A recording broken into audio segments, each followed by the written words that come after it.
करोड़ों के तादाद में मरे थे लोग। ये धरती पुरुषों से हीन हो गई। उस पुरुष का बल क्या करना जो किसी स्त्री की लज्जा को खिलवाड़ समझकर खेलता हो। उन हाथों का रहना न रहना बरोबर है, ऐसा भगवान ने संकल्प कर लिया। भारत के धरती पर ऐसे कलंक उस समय लगा इस धरती पर जब स्वयं भगवान कृष्ण अवतार धारण करके इस धराधाम पर लीला कर रहे थे। उस नारी के साथ ये खिलवाड़ खेला गया भरी दरबार में, जो नारी भगवान को अपने भाई मानती। इस देश की बात ही निराली है, और देश में ऐसा नहीं होता। लज्जा किसको कहते हो जानते भी नहीं, इज्जत किसको कहते हो जानते ही नहीं। हमारे यहाँ इज्जत के लिए भारत की धरती खून से लाल हो गई थी, महाभारत हो जाता है। हम इज्जत को कद्र करते हैं। आज वैसे भी स्वतंत्रता दिवस है न जी।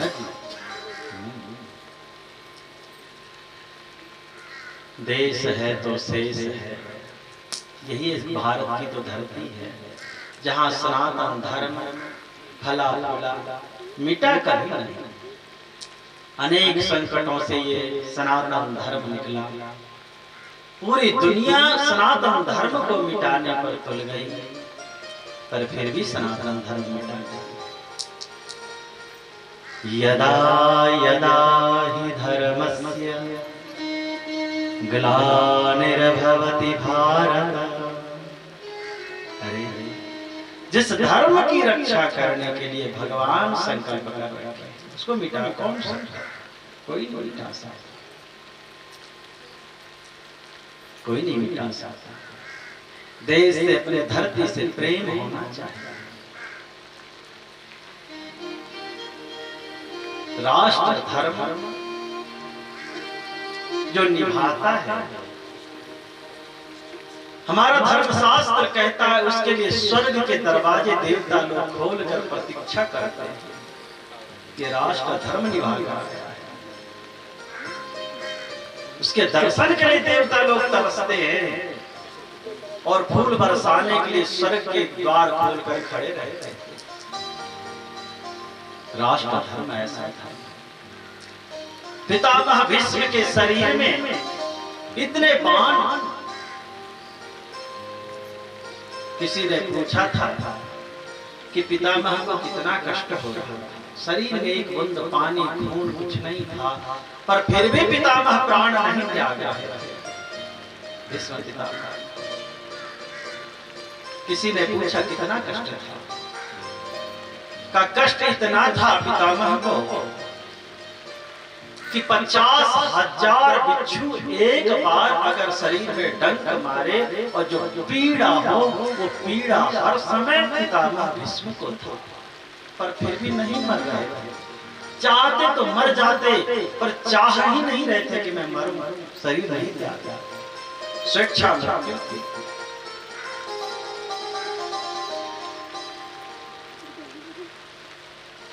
मरना क्यों नहीं चाहते? अर्जुन ने कहा पितामह आपकी तो इच्छा नहीं, क्यों कष्ट पा रहा है? और वो कष्ट देने वाला मैं हूं तो मुझे और पीड़ा हो रही। आप शरीर त्याग दो। तो अर्जुन से पितामह भीष्म ने कहा अर्जुन तुमने जो घाव दिए हैं उस घाव से बढ़कर के भी एक घाव है सीने में, और वो घाव हमें मरने नहीं देती है, और जो तुमने घाव दिया है ये घाव जीने नहीं देती है, कहती है मर जा। तेरे घाव कहते हैं कि मर जा, और एक सीने में जो घाव है वो कहता है अभी मत मर। अर्जुन ने कहा वो कौन सा घाव है पितामह, वो किसने दिया? का वो घाव देने वाला कोई और वही अपना ही है। वो घाव धृतराष्ट्र ने दिया, वो घाव दुर्योधन ने दिया, वो घाव दुशासन ने दिया।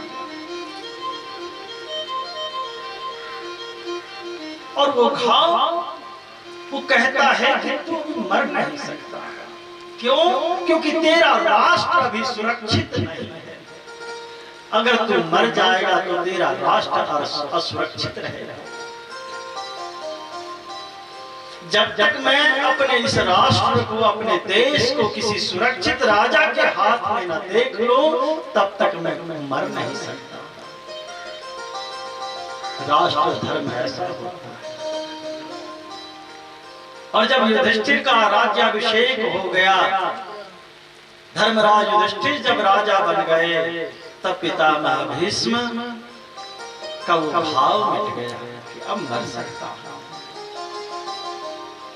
राष्ट्र धर्म ऐसा है।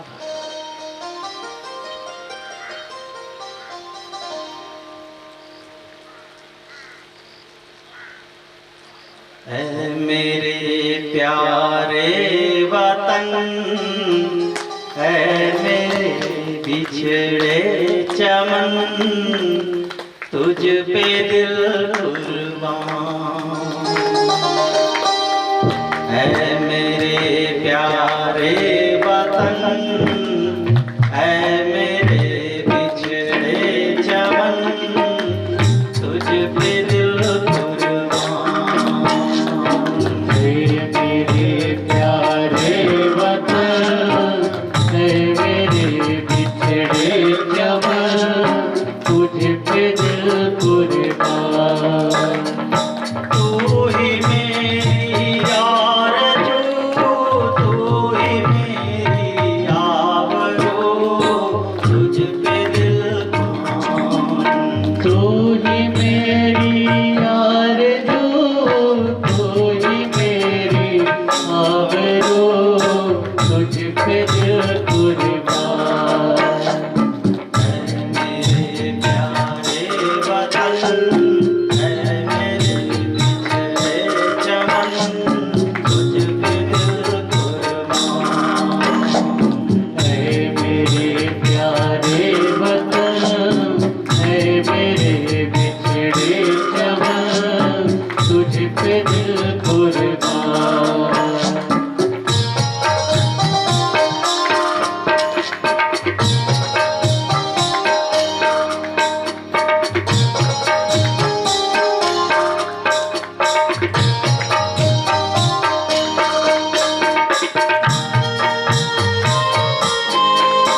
तू। और कभी नन्ही सी बेटी बन के याद आता है तू। और कभी नन्ही सी बेटी बन के याद आता तू। जितना याद आता है मुझको उतना तड़पाता है तू। जितना याद आता है मुझको उतना तड़पाता है तू।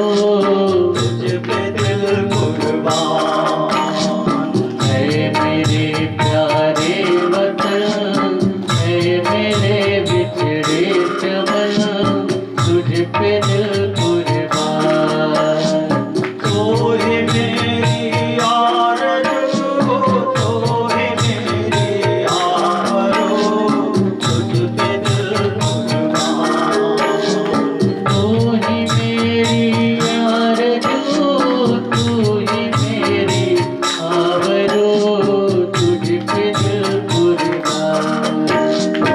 है मेरे प्यारे वतन, है मेरे बिछड़े चमन, तुझ पे दिल कुर्बान। है मेरे प्यारे वतन, है मेरे बिछड़े चमन, तुझ पे दिल कुर्बान।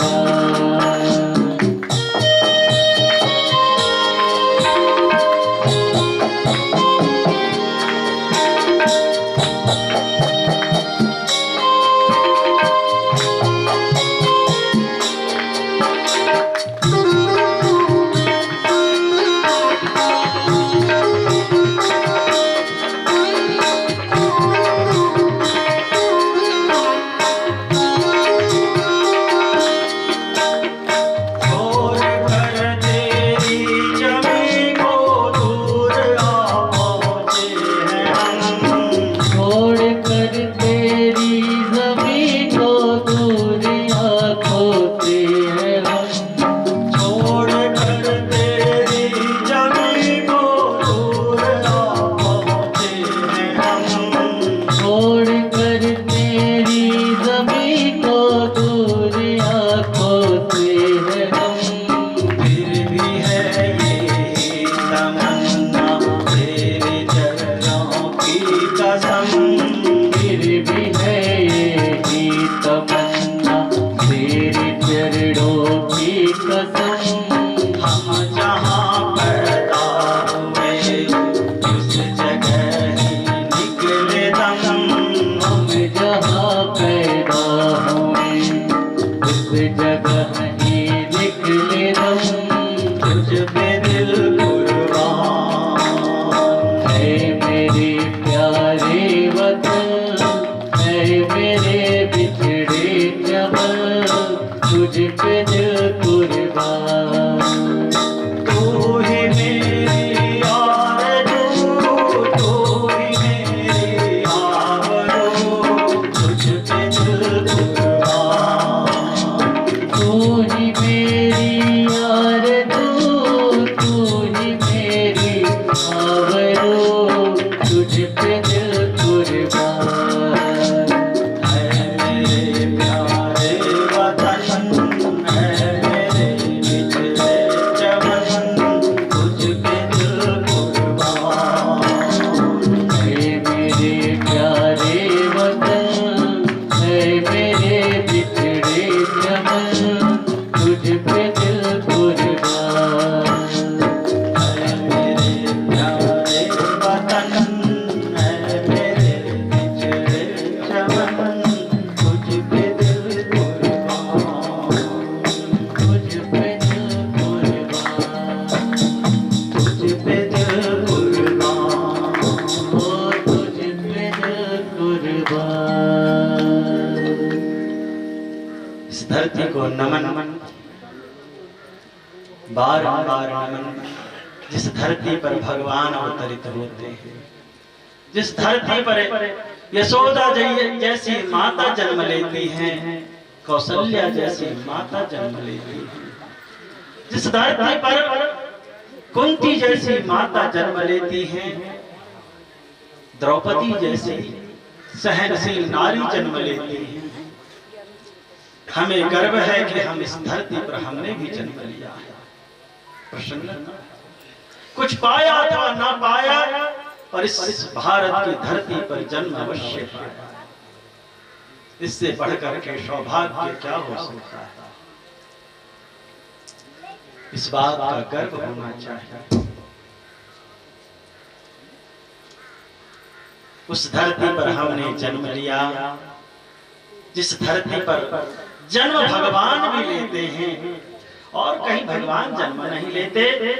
भगवान अनंत कोटि ब्रह्मांड की रचना जरूर करते हैं, सबके पालनहार हैं, सबके पोषक भगवान हैं, पर भगवान को भी अगर किसी माँ के आंचल के तले माँ का प्यार पाने की लालसा होती है, तो इसी भारत की धरती पर भगवान जन्म लेते हैं कृष्ण बनकर। हे ठाकुर, हे भगवान, हमारे कुछ भी अच्छा ही ना हो, पर फिर भी ये गर्व है, अभिमान है कि जिस धरती पर आप आए राम और कृष्ण बनकर के, हम पापी भी उसी धरती पर आए हैं। इस नाते भी आपसे रिश्ता है भगवान। देश के साथ कभी गद्दारी नहीं करनी चाहिए, कभी।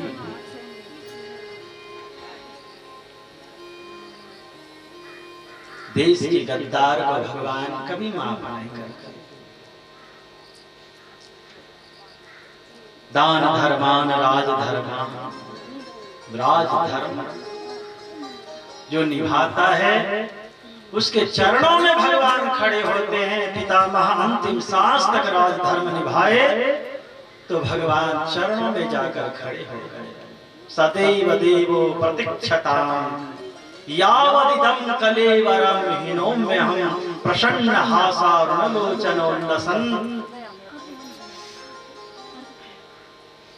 भगवान चरणों में खड़े हैं पितामह के, पर भगवान का मुंह लटका हुआ था कि एक राष्ट्र धर्म निभाने वाला एक महात्मा जिसकी कोई कामना नहीं, वो राष्ट्र के लिए इतना दर्द सहा जिसकी कोई कामना नहीं। एक महात्मा होकर धनुष्यबाण कभी जीवन में त्यागा नहीं राष्ट्र की सुरक्षा के लिए।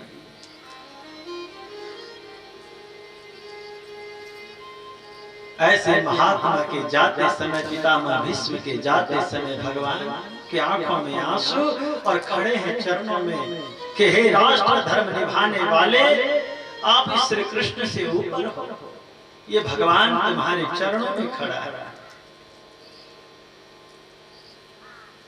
भगवान को मुंह लटकाए देखा। भगवान को भी दुख है कि भारत की धरती एक राष्ट्र भक्त को खोने जा रही है, तो भगवान मायूस हो रहे हैं। भगवान को अच्छा नहीं लग रहा है, तो भगवान सोचे उस घड़ी को न देखो कि पितामह भीष्म अंतिम सांस ले, तो थोड़ा खिसकना चाहे। तो पितामह बोल पड़े, सदैव देवो प्रतीक्षताम्, हे देवताओं के आदि देव भगवान ठहर जाए। प्रतीक्षता, प्रतीक्षा। भगवान नहीं देखना चाहते थे कि राष्ट्र भक्त जा रहा, उसकी अंतिम सांस गिनते नहीं देखना चाहते थे, पर उस राष्ट्र भक्त ने भगवान को रोक दिया। यावदिदं कलेवरं हीनोम्यहं, जब तक मैं इस शरीर का त्याग नहीं करता कहीं जाना नहीं। भगवान बोले यही तो नहीं देखना चाहता था हे राष्ट्र भक्त, इसलिए तो किनारे हो रहा था, पर आपने फिर भी खड़ा कर दिया। भगवान हाथ जोड़ लिए, ये न देख पाऊंगा।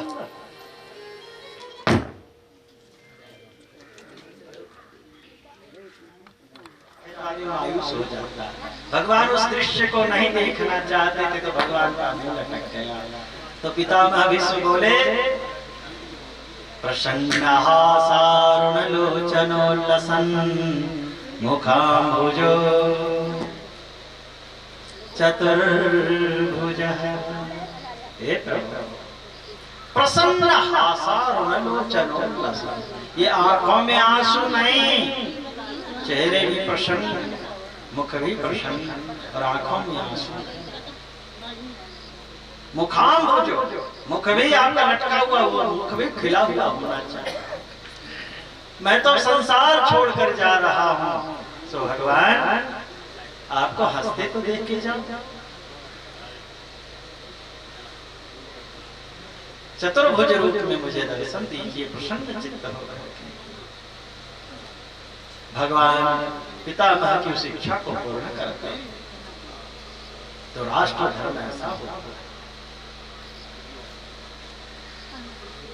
पर ये प्रसंग चल किस पे रहा था? देशभक्ति का एकाएक मूल प्रसंग क्या था?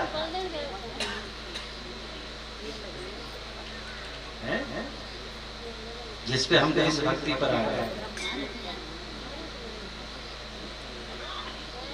बता सकते कोई?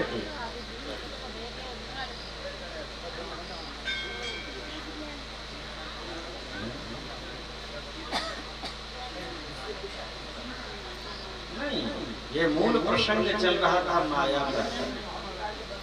हम माया से इधर सब चले गए थे। मैं मोड़ तोड़ते माया, और हमने कहा उत्तराखंड की रीति रिवाज है जहाँ लोग मरने के बाद चिता प्रतप लिटाते हैं, जब पूरे डेकोरेशन उतार के फेंक देते हैं। उसी पर मैं चला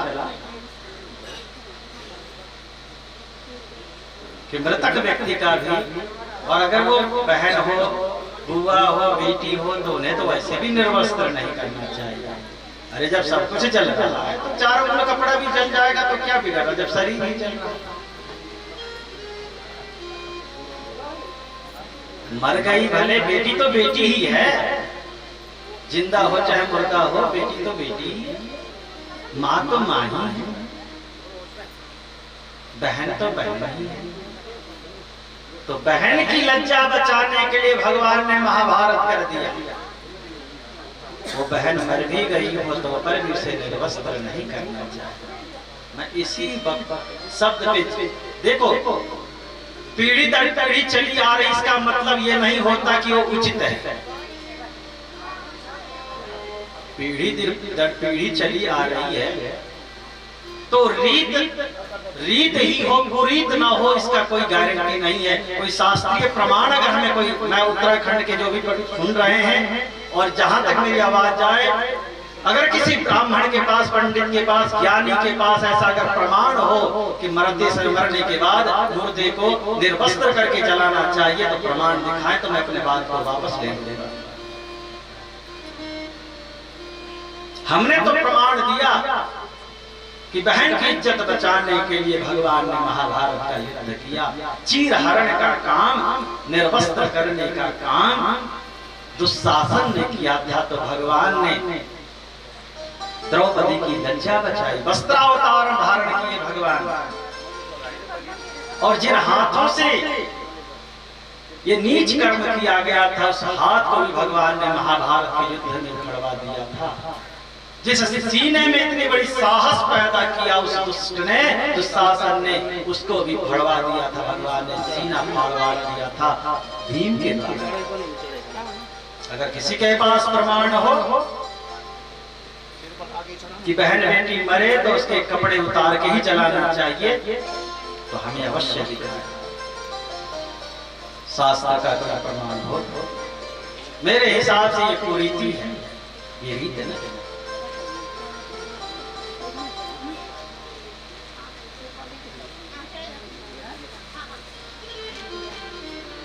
इसी शब्द पर मैं उधर चला गया था, इसी शब्द पर माया से।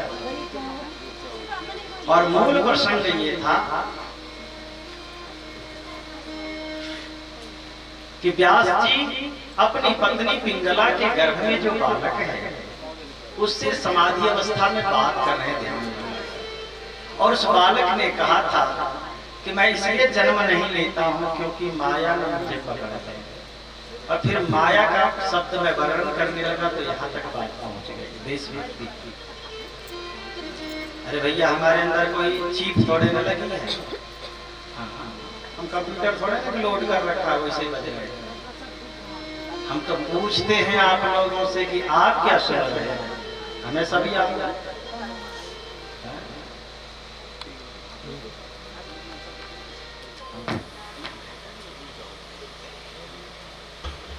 नहीं कि बजे जा रहे हैं। पर जो लोग एक टक टक से देख रहे हैं हमें, उनके दोनों कान दुकान ही है कि दुकान है, वो पता थोड़ा जांचता हूं देखना कि आप लोगों के कान जो दो कान है, ये दो कान ही है कि दुकान है, ये थोड़ा जांचता। अगर दुकान है तब तो कोई बात ही नहीं, बेचो। अगर कान है तो सुनो, सुनो तो उसको याद रखो। बहुत कम ऐसे श्रोता होते हैं जो मूल बात हम पूछ दे कि कहां से हमने कथा इधर कर दी तो बता देते हैं। नहीं तो अधिकतर लोग माटी के मलूका की तरह देखते रहते हैं, लगता कि सब रिकॉर्ड कर रहे हैं, पता लगा कुछ। कहीं एक व्यास जी कथा सुनाई जा रहे थे तो एक मैया बैठी थी, वो रोती थी बिलख आंसू पोछे बार रो ही जान। तो व्यास जी यूं समझ रहे थे कि माता जी बड़ी भाव से सुन रही है, ये बुढ़िया बड़े भाव से सुन रही है। पर व्यास जी को शक तब हो गया जब बाबा जी कथा व्यास जी थे वो हंसने वाले भी प्रसंग बोल रहे हैं तो पर भी वो रो ही रही थी। तो व्यास जी को शक हुआ कि बात क्या है भाई, पूछे। तो प्रणाम करने आई तो बोले माता जी आप कथा में रोती क्यों है? मैं देखता हूं कि रोने वाले प्रसंग हो, कोई करुण प्रसंग हो तो कोई रोए, स्वाभाविक है। कथा वक्ता भी रो पड़ता है, प्रसंग ही ऐसा दर्द है। पर जब हंसने वाले प्रसंग हो उसमें भी कोई रोता ही रहे तो शक करना तो वाजिब है। माता जी आप क्यों रोती हैं? कहा बाबा जी मेरी बकरी मर गई है। बकरी मर गई? बकरी के लिए रो रही हो? नहीं। कब मरी बकरी? बकरी मरे तो बाबा जी 1 साल हो गए। 1 साल मरे बकरी खो गए, अब रो रही है कथा में बैठ करके। बकरी के लिए नहीं रो रही तो वो बकरी जब बाबा जी मरी अब भैं बोलती रही और जितने बार वो भैं करे तो उसकी बकरी की मेरी दाढ़ी थी तो दाढ़ी भी हिलती थी। वो आप भी जब कथा सुनाते हो तो आपकी भी दाढ़ी हिलती है, तो मुझे डर लगता है कि बकरी की तरह आप भी कहीं मर न जाए। मैं तो यही सोच करके रोती रहती हूँ कि बकरी भी जब भैं बोल के मरी तो सभी उसकी दाढ़ी हिल रही थी और आप भी जब बोल रहे हो तब से तो आपकी भी दाढ़ी हिलती है, तो मुझे डर लग रहा।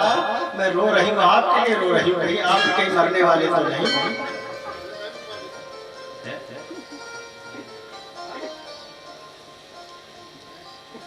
तो पता नहीं कौन कैसे सुन रहा भाई,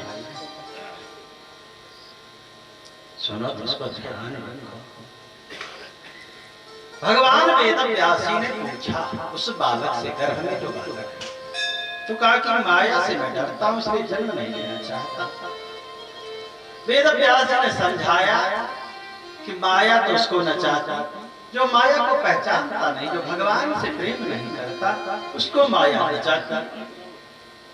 आप जैसे महात्माओं की माया थोड़े कुछ बिगाड़ सकते महाराज। आप माँ के गर्भ में ही जब तपस्या कर रहे हैं, माया कुछ नहीं बिगाड़ेगी। आइए जगत का कल्याण करिए, आखिर एक न एक दिन तो जन्म लेना ही पड़ेगा। उस बच्चे ने कहा माँ के गर्भ से, पिताजी आप यद्यपि सत्य कह रहे हैं पर मैं यहीं ठीक हूँ, मुझे यहीं रहने दीजिए, माँ के पेट में ही ठीक हूँ। भगवान वेदव्यास ने कहा, आप कैसे महात्मा जो अपने सुख के लिए दूसरे को दुखी कर रहे हो? ये तो नीच पुरुषों का आचरण होता है। महामानव मानव और मानवाधम, तीन प्रकार के प्राणी होते हैं मानव समाज में। एक महामानव। महामानव कौन है? जो दूसरे को सुखी करने के लिए स्वयं दुखी हो जाता है, वो महामानव। चलो औरों को सुख मिलेगा, हमें थोड़ा दुख ही मिलेगा। हमने रात्रि में देखा कितने लोग भात खा खा कर सो गए, पूरी सब्जी खाकर सो गए। पर कुछ लोग ऐसे थे जिनको चिंता थी कि अगर ये जमीन गीली होती रहेगी तो कल कथा कैसे होगी। बेचारा बांस लिए, बल्ली लिए, इधर उधर पानी गिरा रहा था, नाली खोद रहा था, सफाई कर रहा था। उसको नींद नहीं आ रही थी, उसको चिंता व्याप्त। स्वयं गीला हो रहा था बारिश में, पर चिंता थी कि कल लोग सूखे में कैसे बैठेंगे। ये महामानव के लक्षण है। मानवता जब ऊपर उठती है, जब अपने से ऊपर लोगों की सोचने लगते हैं, औरों की ख्याल आने लगती है, वही महामानव का रूप ले लेता है, वही महात्मा का रूप ले लेता है। जो अपने से अलग सोचने लगता है, किसी औरों की ख्याल आए, ये महामानव के लक्षण है। कोई जरूरी नहीं कि चंदन लगाए बैठा है, धोती पहने बैठा है, वही माला पहने बैठा है, वही महामानव है। ऐसा नहीं हो सकता, वो भी राक्षसी हो। महामानव के कर्म होते हैं जो पर सुख के लिए अपने सुख का तिरस्कार कर दे, नजरअंदाज कर दे, वो महामानव होता है। और मानव वो होता है, चलो हमें सुख मिलना चाहिए पर मेरे सुख के पीछे दूसरे को दुख नहीं मिलना चाहिए। जिसकी ऐसी सोच है, हम तो सुखी रहे पर हमारे सुखी होने में कोई दूसरा दुखी ना हो, जिसकी ऐसी भावना। भगवान हमें सुख तो देना, पर किसी को दुखी करके मुझे सुखी मत करना। जिसकी ऐसी भावना है वो मानव है। जिसे अपना सुख तो दिखता है पर दूसरे का दुख भी दिखता है, वो मानव है, वो मनुष्य है। और मानवाधम जो दूसरे को दुखी करके स्वयं सुखी होना चाहता, किसी को लूट करके स्वयं धनवान बनना चाहता, किसी का अंश खा करके अपना पेट भर के निंद ले लेता है, ये मानवाधम है। वो मानवों में चांडाल के समान मानव है। जो दूसरों के दुखों पर अपने सुख का महल बनाना जानता है, वो मानव है ही नहीं, मानवाधम है, चांडाल।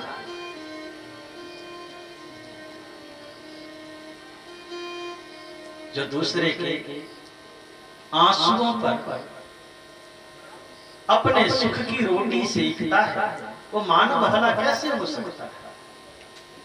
आज समाज में बहुत होता है, कहते देवता का दोष हो गया।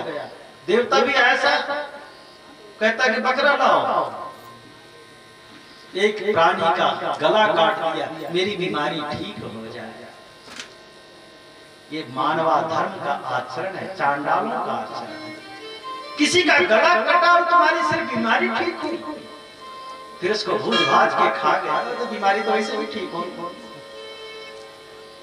किसी निरपराध प्राणी को काट करके खा गया, एक अपनी बीमारी, अपने दोष मिटाने के लिए। वो क्या दोष कभी मिटने वाला? इस जन्म में मिट जाए? अरे जन्म जन्म नहीं मिट सकता ऐसे पापियों का दोष, जो दूसरे के खून पर खून बहा करके गला काट करके स्वयं सुखी होना चाहता है, निरोगी होना चाहता है, संकट से बचना चाहता है, वो कभी संकट से मुक्त हो सकता है? नहीं हो सकता।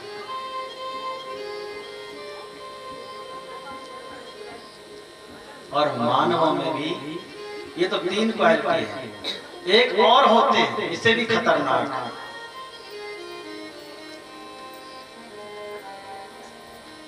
जो अपने आप को, एक तो यह है कि मैं सुखी हो जाऊं, चाहे किसी का गला कट जाए तो कट जाए, मेरी बीमारी दूर हो जाए तो हो जाए, वो मरना चाहिए, कोई दिक्कत नहीं। पर एक और चांडाल होते हैं मानव जाति में, जिसको कहा नर पिशाच, जो अपने भी दुखी होते हैं दूसरे को दुख देने के लिए। मेरी एक आंख फूटे तो फूटे, दुश्मन के दोनों फूटने चाहिए, ऐसे सोच वाले। एक तो वो था कि मेरा भला होना चाहिए, मैं सुखी हो जाऊं, कोई रोए तो रोए। पर वो इससे भी खतरनाक वो है जो कहता है कि मेरी एक आंख फूटे तो फूटे, पर दुश्मन के दोनों फूटने चाहिए। जो अपना नुकसान करके भी जो दूसरे का नुकसान करना चाहता है, जिसकी ऐसी भावना है, का ऐसे मानव समाज में नर पिशाच है, भूत है। भूत न तो शांति से खुद रहता, न दूसरे को रहने देता। आज भूतों की भी कमी नहीं संसार। मेरा 20,000 खर्च हो जाए तो हो जाए बेटा, हम तेरे तो 5 लाख दबा देंगे। जो अपना धन बर्बाद करके, मुकदमाबाजी क्या है जी? क्या है? इन पिशाचों का ही तो काम है। अपना 5 लाख खर्च किया और खुशी हो रही है कि उसका 20 खर्च हो गया। अपने 5 लाख खर्च का दर्द नहीं है उसको, 20 लाख अगले का खर्च हुआ इसलिए वो मुस्कुरा रहा है। 5 लाख जाने का दर्द नहीं है। ये नर पिशाचों का काम है। तो जो महामानव होते हैं वो दूसरे के सुख पर अपने सुख का महल नहीं बनाते, किसी को रुला करके अपने सुख के महल नहीं सजाते। भगवान वेद व्यास ने कहा, वत्स सुख दीने सुख होत है, दुख दीने दुख होत। ये महात्माओं का आचरण नहीं जो तुम कर रहे हो। तुम्हें माया न पकड़ ले, इसके लिए तुम अपने माँ को 15 बरस से सताते हो, उसके गर्भ में बैठे हो, जन्म लेने का राजी नहीं हो। ये ठीक है, तेरी माँ दुखी हो रही है। बालक का धर्म है कि अपने माँ को सुखी करे, क्योंकि एक बच्चे को जन्म देने में माँ बहुत कष्ट सहती है, फिर उसके लालन पालन में भी कष्ट सहती रहती है, फिर उसके मोह में भी रोती रहती है। तो जो जीवन पर्यंत तुम्हारे लिए आंसू बहाती है, मंगल की कामना करती है, तुम्हारे लिए दर्द सहती है, उस माँ को दर्द मत दो। तेरे लिए वैसे उसने बहुत दर्द सहे, उस माँ को अपने कर्मों से तो आंसू मत रोने के लिए मजबूर करो। भगवान वेद व्यास अपने पुत्र को ये जो शिक्षा दे रहे हैं, पूरे मानव समाज को ये शिक्षा लेनी चाहिए। वैसे तो किसी को नहीं बुलानी चाहिए अपने कर्मों के द्वारा, पर अपनी मां को तो कदाचित कल्पना भी नहीं करनी चाहिए कि हमारे कर्मों से मेरी मां रोए। अगर रोए भी तो खुशी के आंसू हो, वो दुख के आंसू ना हो, प्रसन्नता के आंसू। राम जी के साथ लक्ष्मण जी जाने लगे तो सुमित्रा जी रो तो रही थी, पर खुशी से रो रही थी। पुत्रवती युवती जग सोई, रघुवर भक्त जासु सुत होई। आंखों में आंसू थे लक्ष्मण के जाने के, पर खुशी के आंसू थे कि मेरा पुत्र, मैं आज पुत्रवती हो गई, आज मैं वास्तव में मां बनी कि मेरा पुत्र भगवान का भक्त सब कुछ छोड़ करके आज राम जी के चरण चिन्हों पर चलने जाएगा, उनकी सेवा में जाएगा।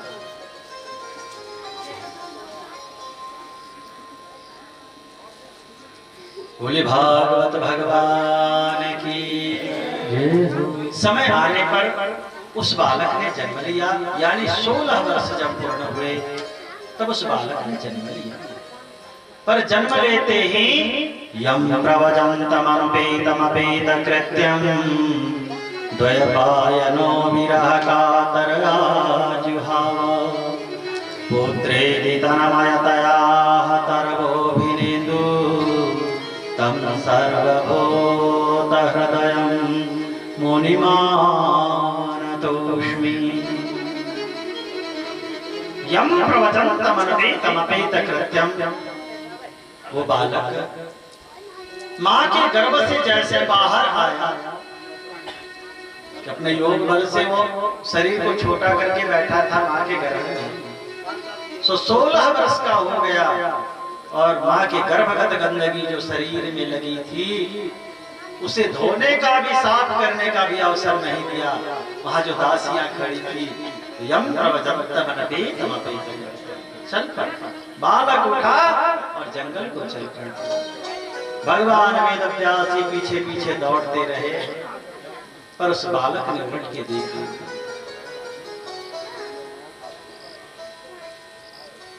वृक्षों ने भगवान वेदव्यास जी का अपमान किया, ऐसे ऐसे प्रश्न किए, हंसी उड़ाई। महाव्यास जी दूसरे को उपदेश देते थे माया से बचने का, आज अपना बच्चा ही माया को लात मार करके माया से बचने के लिए चल पड़ा भगवान के दरवाजे, तो रो रहे बेटा भी है। पर भगवान वेदव्यास इसलिए नहीं उस बालक के पीछे भाग रहे थे, क्योंकि इसलिए भाग रहे थे मोह माया नहीं था। वो तो जानते थे कि यही वो बालक है जो संसार में प्रत्येक प्राणियों का उद्धार करेगा। ये श्रीमद्भागवत महापुराण का सुपात्र है, इसके अतिरिक्त कोई और है नहीं। भगवान वेदव्यास मोहवश नहीं पीछे पीछे दौड़ रहे थे, अपितु श्रीमद्भागवत महापुराण उसे प्रदान करना चाहते थे। भगवान वेदव्यास लौट आया, उस बालक ने उलट के देखा भी नहीं। अपने शिष्यों को 2 भागवत का श्लोक रटाया और आदेश दिया, तुम जहां भी रहो इस मंत्र को गाते रहो। बड़हा वीरम नटवर वपुः कर्णयूः कर्णिकारम् बिभ्रद वेणुं बिभ्रदवासः कनककपिशं वैजयन्तीं च मालाम् रन्ध्राणवेणुरधरसुधया पूरयन् गोपवृन्दैः वृन्दारण्यं सपदरमणं प्राविशद गीत कीर्ति। कि भगवान मोर मुकुट धारण किए वृंदावन में भगवान प्रवेश कर रहे हैं, पर कैसे? कर्णयूः कर्णिकारम, कनेल के फूल भगवान कान में घोसे। नृत्य करते हैं तो एक कनेल का फूल दोनों कान पर नृत्य करता है। चैतन्य ब्रह्म के संपर्क में आकर के जड़ पदार्थ फूल ये भी मानो चैतन्य हो गया हो, और वो भी इतने तीव्र गति से भगवान के दोनों कानों पर उछल रहा। कोई कितना ध्यान से देखे लगता है कि दोनों कान पर फूल है और एक ही फूल। भगवान बांसुरी बजा रहे हैं। जो भगवान के मित्र हैं ग्वाल बाल, श्रीदामा, मनसुखा, बल सुबल, ऐसे मित्र मेरे गोपाल की जय जय घोष करते हैं। उन लीलाओं को गा रहे पीछे से कि मेरे श्याम सुंदर ने गिरिराज गोवर्धन को उठा लिया, मेरे श्याम सुंदर ने अघासुर का वध किया, बकासुर का वध किया, पूतना का उद्धार किया। ऐसे जो उनके मित्र हैं वो सब पीछे से गुणगान कर रहे हैं।